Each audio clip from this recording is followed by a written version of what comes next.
we've been reporting, heavy metal icon and music legend Ozzy Osbourne has died at the age of 76. This comes just weeks after the farewell show for Black Sabbath.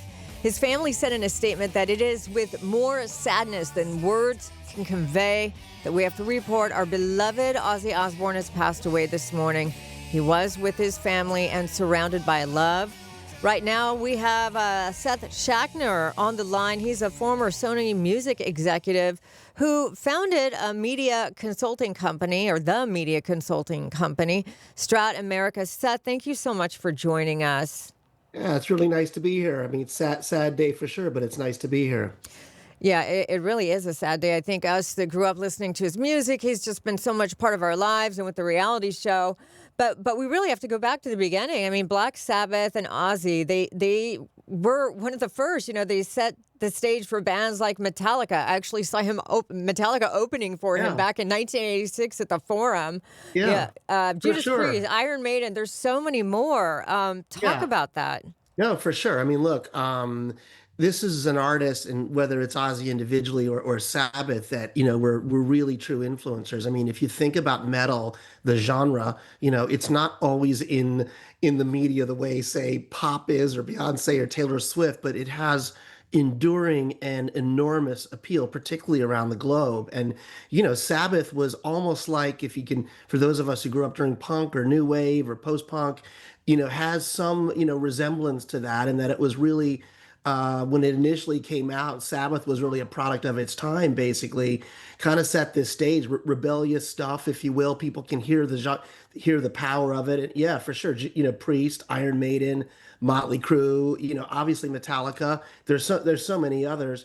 Um, I see a little bit of punk rock in it as well. And it was recently, a tribute show that was done in the UK, and so many came out, Guns N' Roses and Chili Peppers, Tool, Aerosmith. You can see evidence of how real he was as an influencer.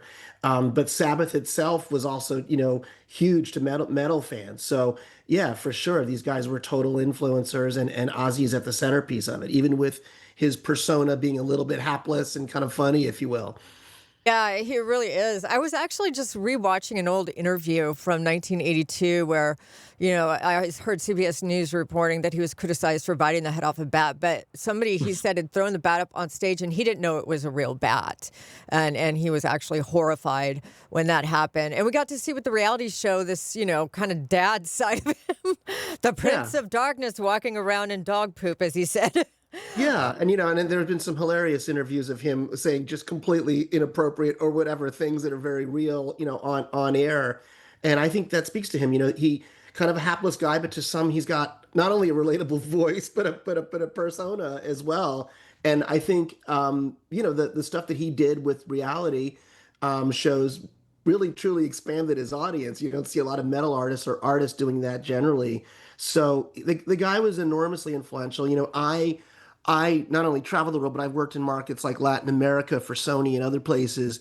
And, one of the things you see with musical genres is how important and how they resonate with certain audiences around the globe. I've got, friends in Eastern Europe, friends in Russia, and they don't ever talk to me about out pop, but they still hear Metallica. They hear those booming, beats and guitars. And so, this is kind of the king of it all, basically. So he was definitely important. And, the other thing I'd add was that the show that was done in the UK, the farewell show, there's a lot of farewell shows. I think the Who have been doing Right? farewell shows for a Yeah, long time. yeah. Every This was show's the a real fair. thing, right? Ah, it was the real thing. It was the real Yeah, thing. sad stuff. So Yeah. I mean, he was 76. I didn't realize he was 76. For some reason, I thought he was maybe 10 years younger. But, he kept going. He kept going, that's for sure. And he had talent, too, with his songwriting. When you really look back on it now, when it first came out, it was like, oh, what is this stuff? But it lasts. It continues to play well. yeah, for sure. I think you don't always, when new stuff comes out, if you think about when grunge came out or when the initial, 1976 Summer with Punk came out, the mass audience doesn't always hear it. It doesn't sound the same way it's supposed to, and it can wreck your ear a little bit, but he was enormously influential. There's no question about it, and that's why the music and the catalog and his persona still live on while we're talking about him today. And there's a lot of great metal bands, Metallica, For sure, Priest. There's just so many.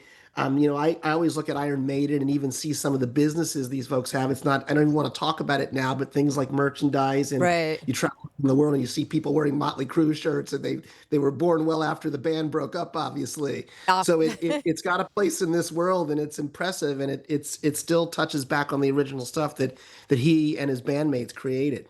All right. Thank you so much. That is Seth Shackner, former Sony Music executive and founding of Strat Americas. We'll be right back.